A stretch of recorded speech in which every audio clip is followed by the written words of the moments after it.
On Tuesday, the United States Senate made history. For the first time, both chambers of Congress had passed a war powers resolution directing the president to remove U.S. forces from a conflict, in this case, Iran. The Senate vote was 50 to 48, coming weeks after the House passed the same measure, 215 to 208 on June 3rd. The resolution does not carry the force of law. The president can disregard it, but the vote was historic. But by the next day, Wednesday afternoon, it was effectively dead, the resolution. Two senators who had voted yes had reversed their course. The resolution collapsed in a single news cycle. That same morning, the Supreme Court ruled the president holds virtually unrestrained power to strip hundreds of thousands of legal U.S. residents of their protected status without a hearing. Two institutions, 48 hours. Both guardrails that were supposedly in place were made of paper. But when constitutional checks become performance, you need a different kind of lens. I'm Richard Schreiber. Yeah, thanks, Richard. It is an amazing time in government right now. The job of the press, going back long before either of us picked up a camera, was to mind that gap. The gap between what the law is supposed to do and what it actually does under political pressure. That is the watchdog role, and it does not depend on any one regulation that came or went. It depends on someone paying attention and refusing to look away. I'm Tom Martin, and this is True Journalism.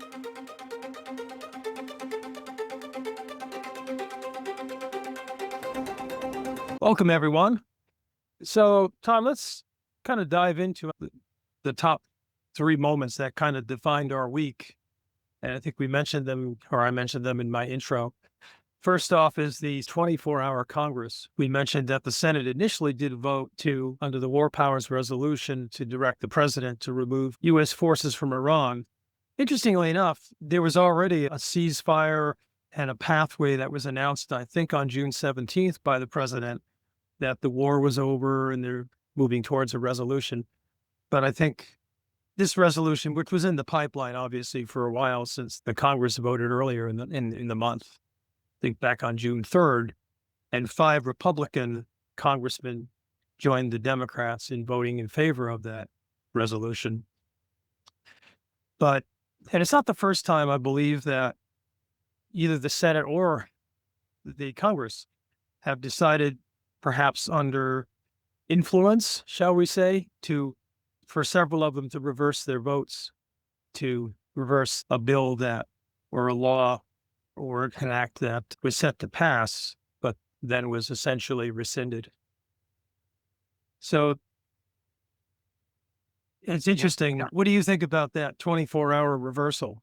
It's amazing. It's so transparent. If we turn the clock back a year or gone back to the first Trump administration, we might be surprised at these things, but somehow there is no surprise. But it does seem to be that we're in a very interesting time right now, whereas at the time we're recording this yesterday, the president welcomed some top Republicans into the White House. And they thought earlier in the day they were promoting a great bipartisan housing bill. And for those who say the Republicans and Democrats can't work together, we have this wonderful legislation that people talking about affordability. It's very important. The president's going to sign it. And basically, from what we hear, he threw a temper tantrum and sticking to what he wants. But with each passing week or month as we get closer to the midterm elections, it seems like many, even top Republican senators, are more resistant to going along with all of this. But the whiplash that we saw on what we're talking about here was just shocking that it can be so transparent, basically, in my opinion. And I think the reason Trump was against the housing bill had nothing to do with the construct of the housing bill. He had wanted another non-related law included. I think it had to do with immigration or one of his other policies that they refused to add on, which is, look, in all fairness, is the typical typical outcome, right? Politicians in the legislature branch have been known for adding pork barrels and bills to get additional funding for unrelated items in a bill that as a means to get it done. This, though, felt a little different. And it's unfortunate because you're right. The housing law is bipartisan. It's obviously an incredible, critical aspect of what we're all experiencing, especially those of us who live in New York City, for example, or any metropolitan area. There's just a dearth of new housing that's affordable being built. Sure, absolutely. So And to see how this will unfold from here. If the, and they'll be butting heads further, but let's talk a little bit more about immigration, as you mentioned a moment ago.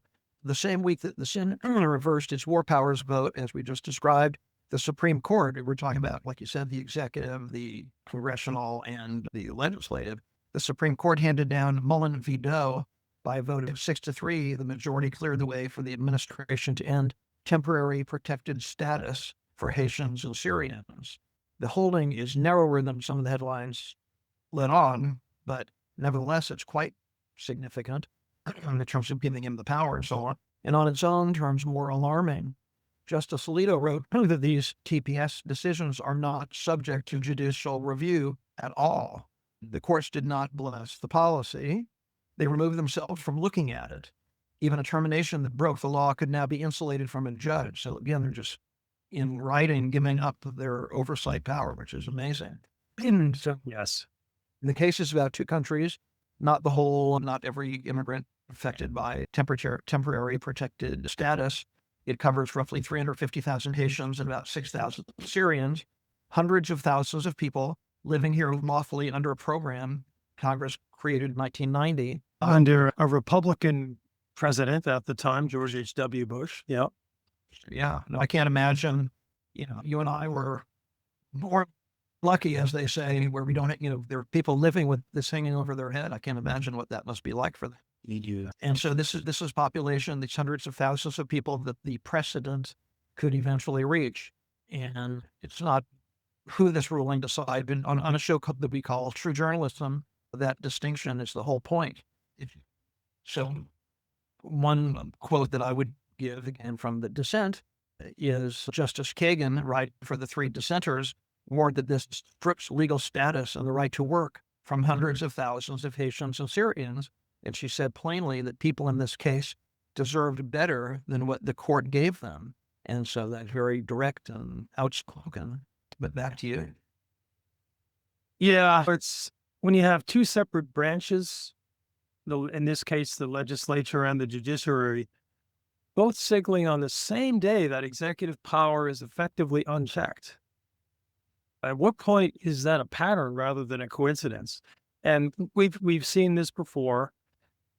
But the question is, what is the press's obligation when this happens simultaneously? Where is the reporting on this going?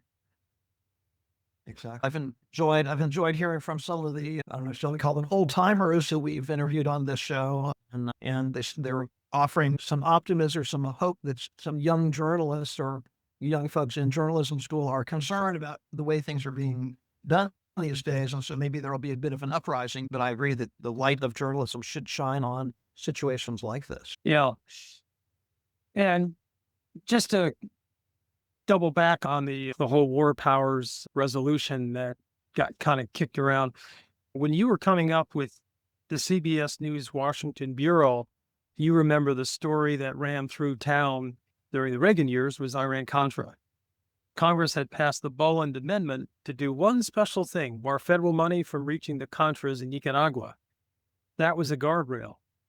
People inside the National Security Council, however, found a way around it and funded the war anyway. And of course, we know famously Oliver North admitted that the operation took place on the stand. He was convicted, but those convictions were overturned on appeal.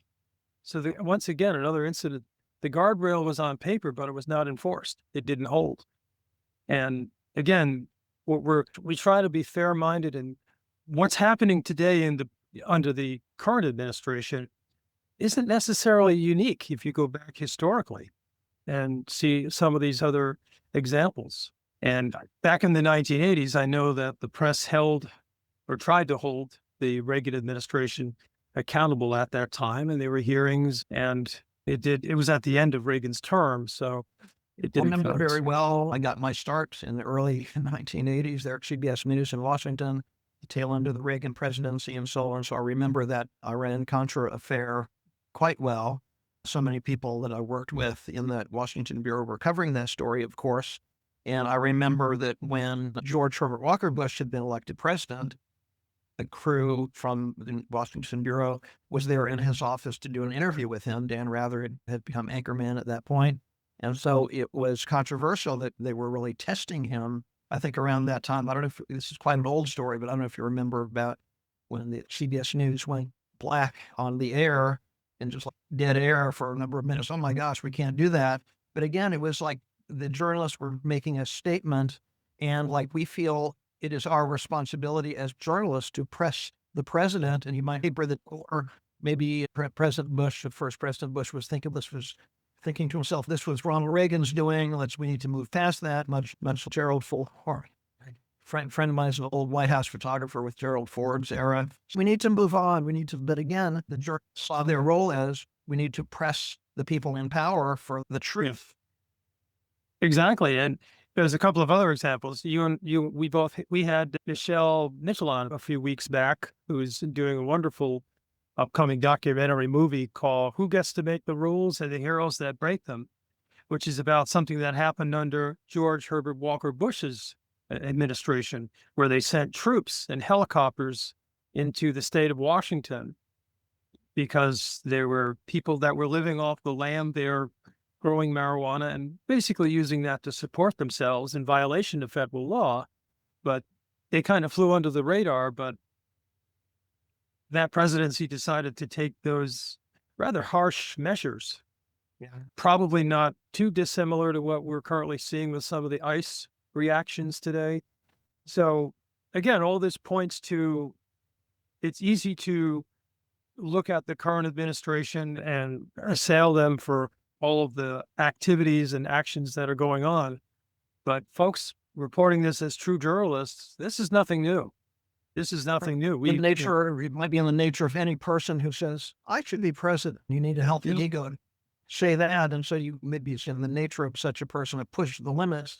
Yeah. But I can't, with our 250th anniversary in the Declaration of Independence coming up, I can't help but that the founding fathers, so to speak, realize how important, maybe they never envisioned what's going on in modern life currently, but modern politics currently, but certainly they saw the value of the checks and balances, the three-part government system. And if two of the parts are relinquishing their power, that's a problem.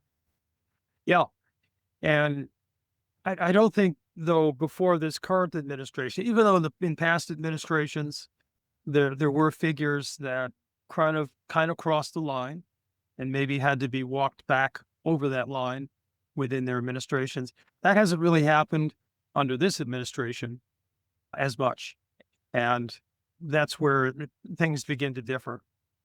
But the purpose of journalism, as you and I knew it coming up as the fourth estate, was, to try to hold political figures and administrations accountable. Of course, today, but we all know that the news cycle today has kind of diverted into enemy camps, if you will, which makes it very difficult and there are plenty of true journalists out there today, but unfortunately, I think their message is largely being shouted over by the propagandists and the demagogues on both sides that are really just screaming for our eyeballs and to raise our blood pressure and our temperature, and unfortunately pivot or point us against our brethren who happen to be of a different political view.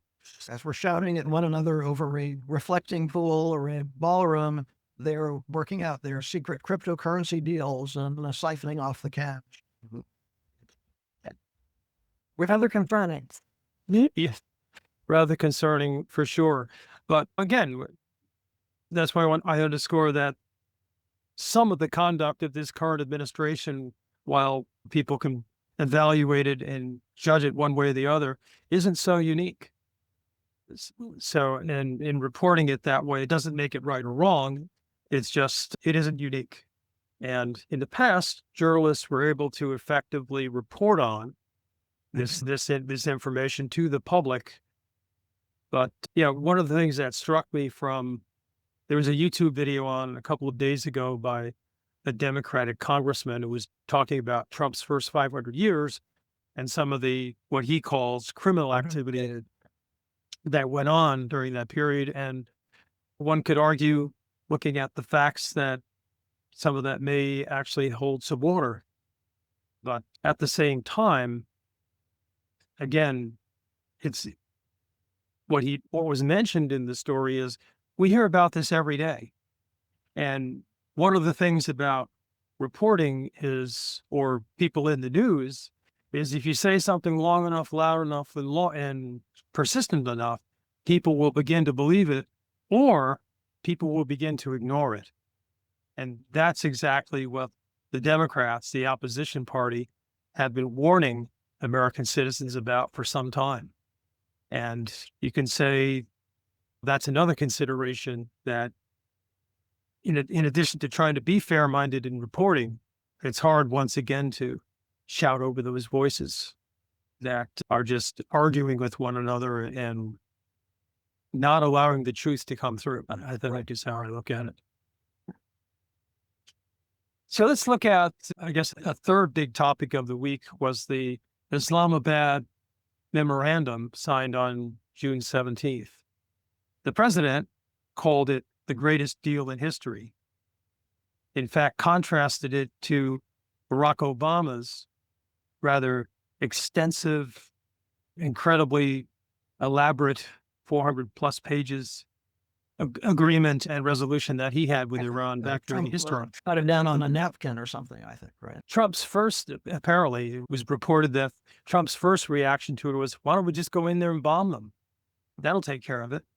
And apparently that was the strategy, some might say, this time around as well. So this deal, as the president called it, 14 points, $300 billion committed to Iran in restitution. We'll wait and see how much of that ends up.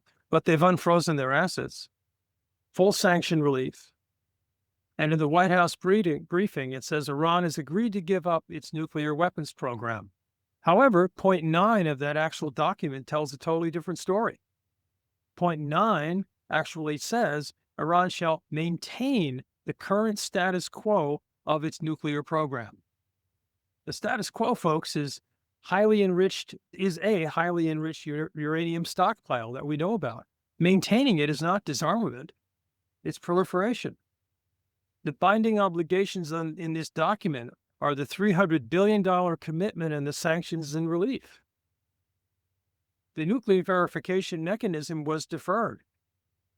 Now, you could argue, yes, the Obama administration painstakingly put into place some kind of a framework around that.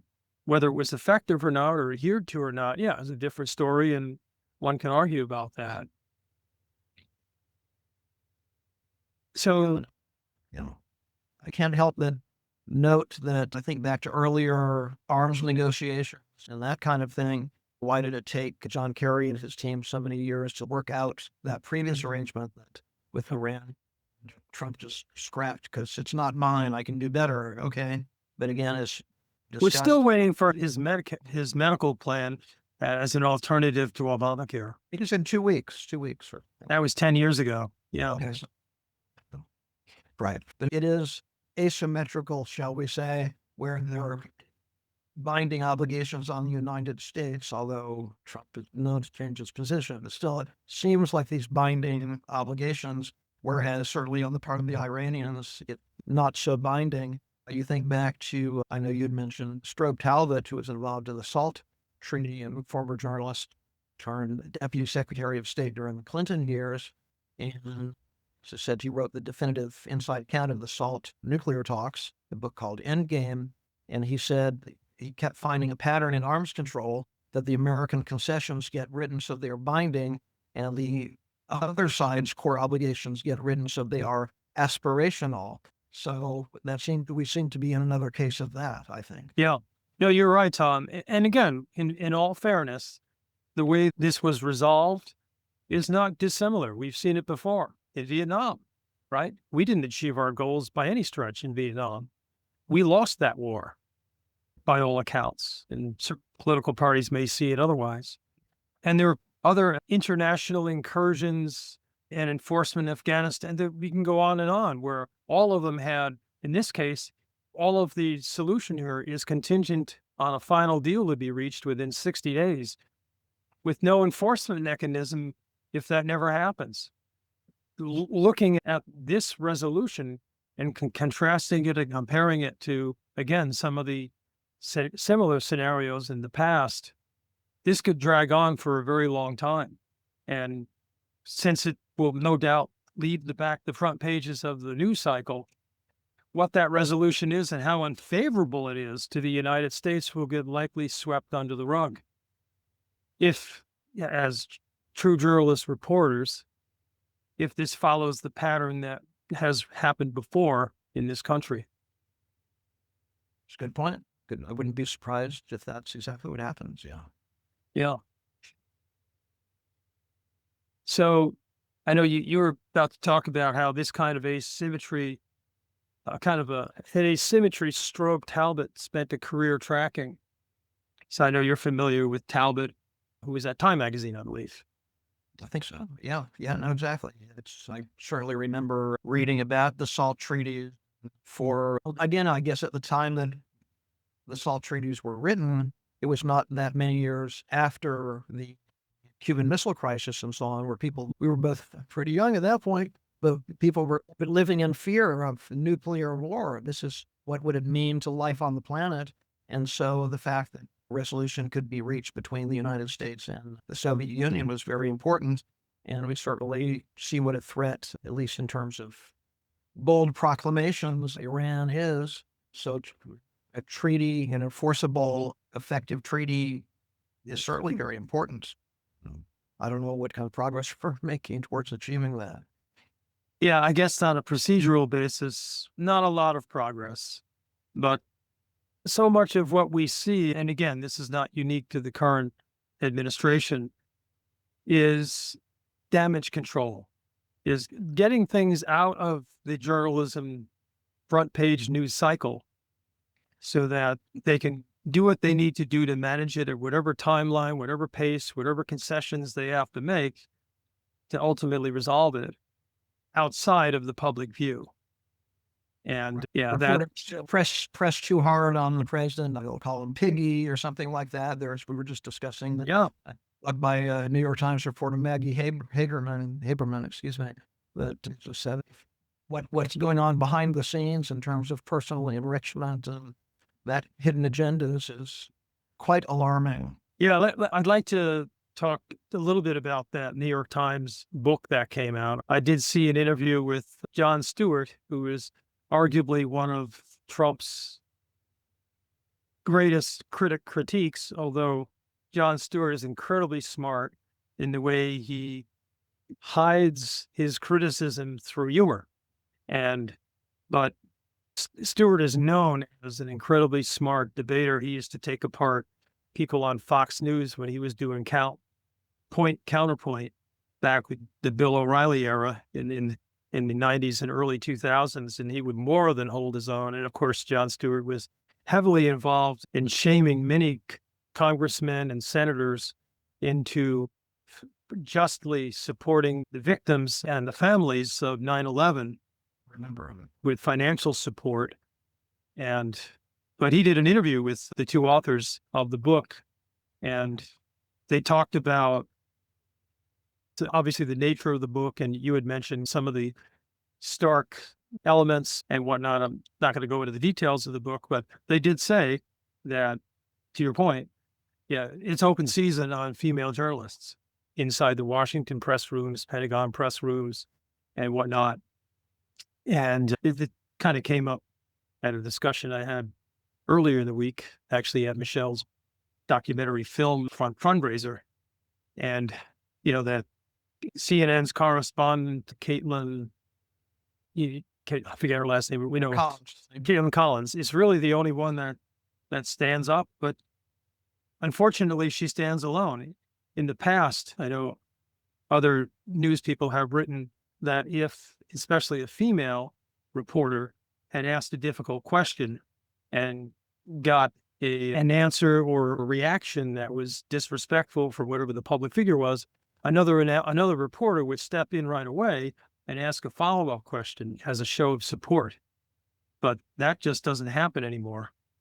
So when Kaitlan Collins asks a question like that, she's largely on her own. And I'm certain now that I shouldn't say this, but I hope her job is secure, but I question it because of the obviously acquisition by the Ellison Empire of the Right. parent company of CNN.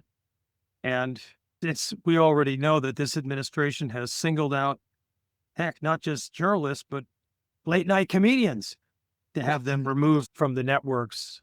And it's interesting that we live in a time where late night comedians are basically addressed on the same level as journalists.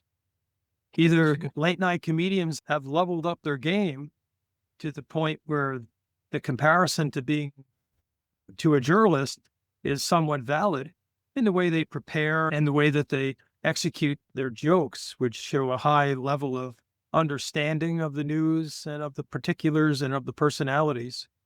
Yes. What does that say in a society where, and I remember when Jon Stewart was on The Daily Show, how many people said, that's where I get my news from. Yes. And I'm like, really?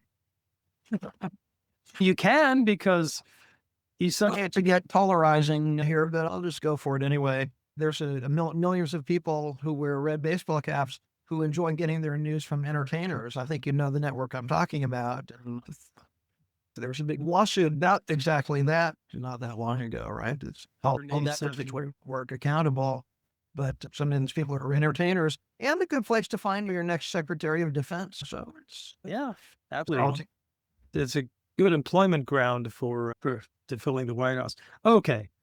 Why don't we move on to our last segment? But speaking of entertainers, and I do appreciate colorful people. I worked for Charles Kuralt for many years. Yes. Finding colorful, eccentric people. So here is the top story of the week, as far as I'm concerned, that Greg Phillips was let go. You might say, I don't know who Greg Phillips is, but he was a high-ranking FEMA official who claimed that he was teleported by aliens to a Waffle House. I don't know if you remember that.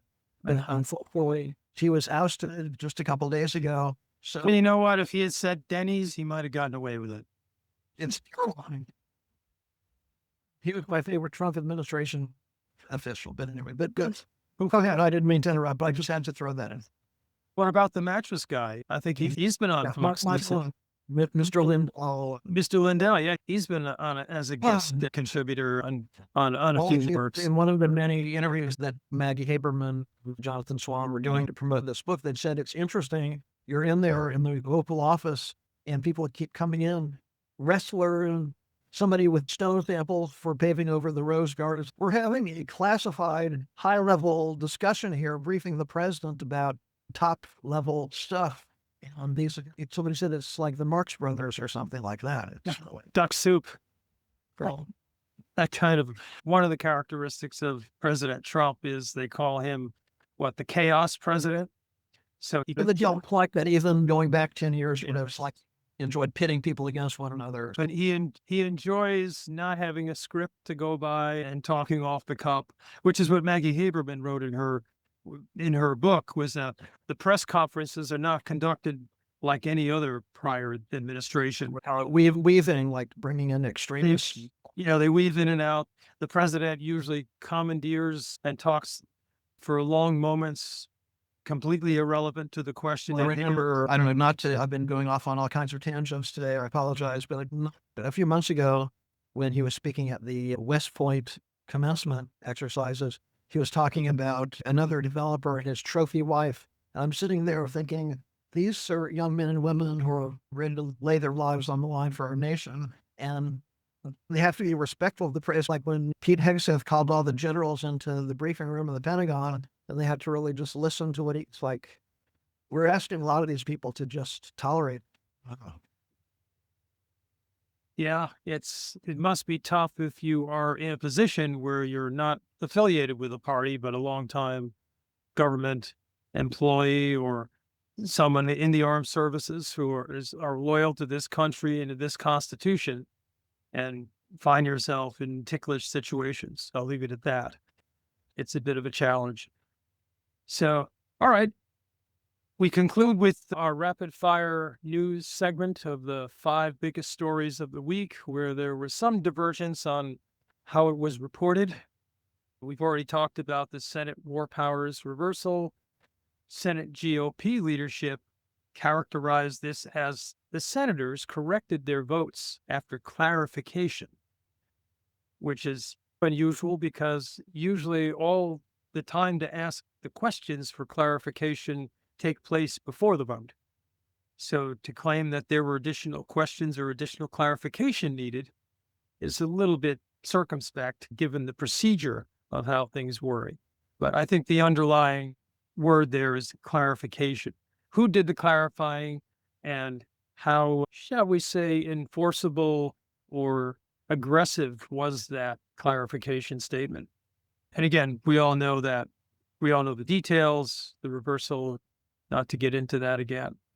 When the Supreme Court, however, ended the TPS, as you reported earlier, for Haitians and Syrians, barring judicial review, it was characterized by the administration as the administration is simply enforcing the current law. That's what the White House reported just yesterday. And in Mullen versus Doe, you had reported that Justice Alito wrote that the statute bars courts reviewing their decision, in this case, for the temporary protected status for these two peoples. The sharper point is that the courts removed themselves from even checking whether or not the law was followed, which you alluded to, by sidestepping even being able to look at it. There's no enforcement if in any way, shape, or form that the law is ignored. That's the bigger story that SCOTUS decided to, as you reported, to sidestep this, which is, that'll be something that we can report back on for next time. It reminds me of, just throw this in if you don't mind. It reminds me of wasn't there some sort of arrangement or signed agreement with the IRS that they would not investigate the Trump family for any reason proactively? So the Supreme Court is not only of the majority. I'll give Justice Ketanji Brown Jackson credit for saying what's going on here. Yes. This is outrageous, but certainly the majority, not only are they kind of rubber stamping many of the president's decisions, but in this particular case, they said the role of judicial review shall not be exercised no matter what happens. And that's rather, like I said, disturbed. Yeah. And it was one thing on the news this week that I don't know if it reached many, but the Supreme Court voted 6-3 to not prosecute Monsanto, or Dow, now owned by the German company Bayer, for many of the explicit deaths and ill effects of the product Roundup, which has been unilaterally banned in certain countries around the world. It's been proven to cause cancer. This is not hearsay. And yet the Supreme Court, and to be perfectly transparent, for 20 years, Clarence Thomas was the lead counsel for Monsanto. Wow. Folks, draw your own conclusions. But that's unfortunate because I think we've reported earlier how, and then also at the same time, the administration, this happened last year, eradicated laws that required poultry companies to have minimum standards and tolerances for salmonella. So that's all gone away. So these are things happening that are actually potentially harmful to Americans. And how can that be perceived as a government representing its people? Who are the organizations that benefit? Of course, Tyson and Purdue, the billion-dollar food companies. God, we have watchdog health regulators like RFK Jr. So, I guess I heard that he was against vaccines on chickens. So maybe that's part of the new ruling. I had missed the Monsanto story. I appreciate hearing that. I had not heard that one, actually. Yeah, it quietly hit the airwaves this week, and it's unfortunate. I think it's a part of our history that has not gone well, and certainly public health and food is if our food is unhealthy, what the heck are we doing eating it? And going back to the Maggie Haberman book, I think she said that there are people in the Oval Office, I don't know if it's called wagering or, shares or whatever, like speculating, when is the war going to end? I bet some serious money was put down on Monsanto around before that decision. If they have a hotline to Clarence Thomas's office, I'm speculating. I don't recall the name, circulating around Instagram and I actually saw this on a TV, one of those police shows, of a website that takes bets on predictive outcomes of certain things, not like the lottery, not like sports, but Yeah. like predicted outcomes. To your point, you could have gotten in on, Yeah. you could wager to bet on whether the Supreme Court would have voted for or against Monsanto in this Right. case. And there were odds against that, and you could have made money off of it. Exactly. That's where we are right now. We're in space. It's crazy. All right, let's wrap up with, we talked about the expedited deportations clearing nationwide without hearings. Again, the rule enforces existing immigration law according to the DHS. A 2-to-1 appeals court cleared nationwide expedited removal. That means residents unable to prove 2 continuous years of U.S. residence can be deported without an administrative judge. Well, it's terrible. And NPR and CNN both responded to that, saying it is an error-prone system with no due process. Just shocking. And then finally, the big, beautiful bill cuts take effect. 3.5 million people lose food stamps. What does the administration says? Reform strengthened SNAP by ensuring it reaches those who truly need it. What analysis can justify that? CNBC analysis is at least 3.5 million Americans who've already lost SNAP access, the largest food stamp cut in U.S. history. CBO projects 13.1 million losing Medicaid coverage by 2035. And we've talked about $1 trillion in Medicaid cuts and how that in particular will hurt people with disabilities, people with autism, people with any kind of neurodivergent capabilities. Yeah, it is just difficult to read this in the news day after day. Alrighty, this week, a Senate that made history, as we reported on Tuesday, reversing its course on Wednesday. A Supreme Court that placed the words virtually unrestrained beside presidential power without apparent irony.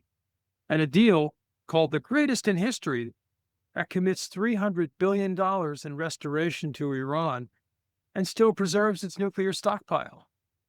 When every guardrail is made of paper, the next strong wind tells you everything. Exactly. Yeah. Legacy is not built on a 24-hour vote, that kind of flip-flop we're talking about. It is built on whether the institutions designed to hold power accountable are actually capable of doing it. And what the War Powers Resolution reversal showed us, I believe, is that 2 phone calls can undo the most historically significant congressional vote in a generation. So if you're not reading the documents yourself, the actual text, not the press release, you're not watching the news. You're watching its absence. And that's increasingly a concern that we talk about all the time, right? Yeah. So folks, run the binding test. Find the Islamabad Memorandum. Read it. And especially read point 9 and compare it to what the administration declared. The gap is the story. Build your foundation on reality. Do the work. And we'll see you on the next wire. See you next time. Thank you. Good night and good luck. We'll see you next week. Thanks, Tom. Thank you. All right. Good. That was good. Appreciate it.